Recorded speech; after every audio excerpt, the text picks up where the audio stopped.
Well, it's another very warm welcome back, all my vintage motocross YouTubers, and thanks to you all for tuning in once more to Classic Dirt Bike TV.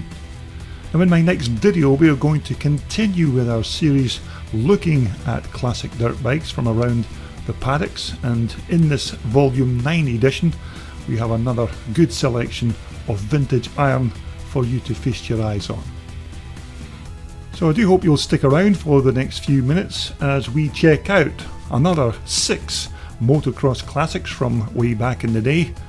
And first up, we are going to take a look at Blair Anderson's Matisse Jawa 500. Now this old classic 1960s Rickman Matisse Jawa is of course another of those iconic frames built by the legendary Rickman brothers of Don and Derek Rickman, who of course specialised in supplying these rolling chassis to suit all manner of engines, and in this particular case for a big single cylinder 500 Jawa motor. Now almost all of these Rickman frame kits were supplied with a fiberglass fuel tank and body panels, and it was then really just a case of slotting in whichever engine then took your fancy. But these Rickman chassis were extremely high quality frames, and thousands were sold around the world after the Rickman brothers of course set up the company in the late 1950s. But our particular example here is owned by Blair Anderson, although nowadays the bike is usually ridden by Blair's son Tommy, who uses this bike as a backup machine to his 1975 250 Husqvarna. But these big, long stroking single cylinder Jawa 500s are quite powerful power plants and are well suited to be used in these kind of scrambles frames, and many of these motors were used for speedway bikes back in the day, mainly because of the endless grunt and torque that you got from these Czechoslovakian manufactured motors. Although many riders also ran these engines on the more volatile methanol fuel, which of course helped increase the power. It also made the engine run cooler,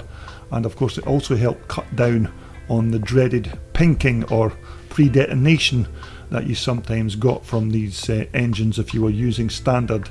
lead-based petrol fuels. But without doubt this is a nice example of one of these Rickman-based motorcycles, and with this big Jawa motor in the frame, they are both a very good combination for a fast classic race bike, and Blair's bike certainly has all the period correct parts fitted on it for its time period to make this into another rare original machine. Now this is another bike that I spotted on my travels through the paddocks, and this is Barry McKee's CZ BSA Hybrid. Now Barry apparently took an old CZ 2-stroke chassis, and then he's done a bit of re-engineering on the frame to enable him to slot in this British-made 4-stroke BSA motor. Now I'm not entirely sure as to what actually needed to be done to the frame to fit the different engine into the chassis, although it looks certainly like the underside of the CZ fuel tank has had to be altered to let that BSA motor cylinder head to fit underneath it, and I'm not sure what the excess heat from the engine would do to the fuel that's in the tank with it being so close, but it all seems to fit together snugly enough. But I must admit I've seen a few of these kind of hybrid concoctions before using these CZ chassis, but I've got to admit that this is the very first time I've seen one with a BSA motor in it.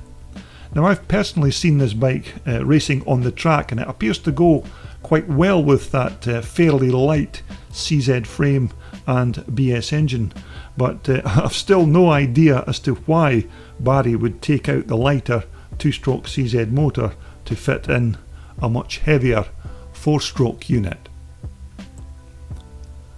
Okay, next up we're going to take a look at Mike van der Meer's lovely little 1981 250 Maico twin shocker. Now this is a very nice example of one of these popular 250 Maicos, and it's a bike that I can relate to personally, as I had a similar machine to this myself when I raced many years ago.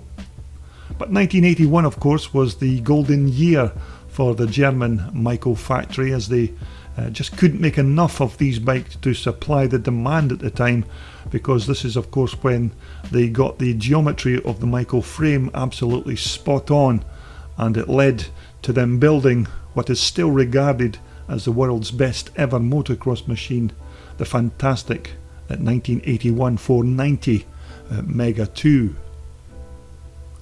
But this little brother of the 490 was still a very good bike, because it had an equally good chassis, and this 250 reed valve motor was a quite sweet power plant for a 250. Okay, it wasn't even close to the overall power of the bigger bike, but for your average club rider racing on a tight and twisty racetrack, this bike was just about all that you needed. And of course the big Mega 2 490 was the bike for your hardcore balls to the wall open class racers, but for lesser riders, including myself, who didn't want their arms ripped out of the sockets by the bigger Maico bike, then this was their chosen machine, and in my opinion this was an excellent choice for a twin shock racer. Now Mike's machine is not a fully original 81 bike, but still a cracking example of the 490's little brother, and one of the good upgrades on Mike's machine is the fitting of these high quality top of the range Öhlins piggyback shocks. Now these Maicos had drum brakes of course for 1981, which were basically the standard for most motocross bike manufacturers of the time, although it certainly wouldn't be long before we were seeing disc hydraulic brakes fitted to future race bikes after this period. But these 1981 Maicos were so good when they were launched that many manufacturers went on to try and copy the parameters and chassis geometries of the 81 bike, although none of them could really make it work like the Maisch family did when they designed this iconic bike back in 81. Although, as I've said in previous videos, if a bike normally looks right, then it will probably go right, and if there's a couple of machines that fit that description perfectly, it's the 81 250 and 490 Maicos. Now next up it's the turn of Chris Carter's 1980 KX 250 Kawasaki. Now for me, speaking personally here, I've always looked upon these 1980 Kawasaki's as one of the nicer looking KXs from the Kawasaki range, but of course good looks won't win you races, and these particular 250s weren't of course Kawasaki's finest hour. Now overall these were a decent package, although riders would tell stories of frames breaking near the rear shock mounting, although the manufacturers always maintained that this was just down to bad maintenance on the owner's part.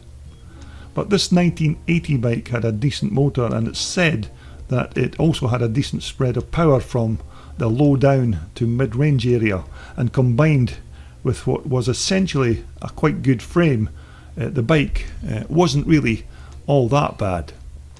And as far as I'm aware, I personally have never really heard any horror stories or other bad press concerning this 252 stroke reed valve motor. Although I do suppose it's just like any other off-road race bike, in that if you skip little maintenance issues, then they can also turn into big problems later on the racetrack. But these 8250s were fitted with Kawasaki's legendary Unitrack suspension system, which of course was decent enough when you consider that this was Kawasaki's early endeavours into monoshock suspension from the previous older twin shock configuration. Now, a plastic fuel tank again, as per many of the other motocross bike builders of the period.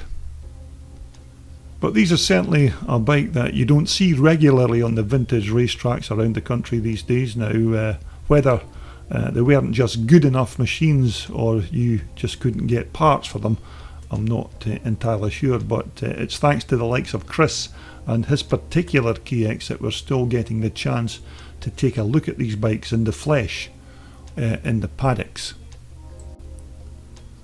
But then again, looks aren't everything, and I suppose if you were a rider of one of these old Kawasaki's back in the day, you'll maybe have your own stories to tell about how good or bad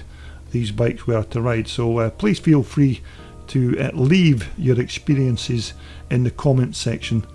below this video.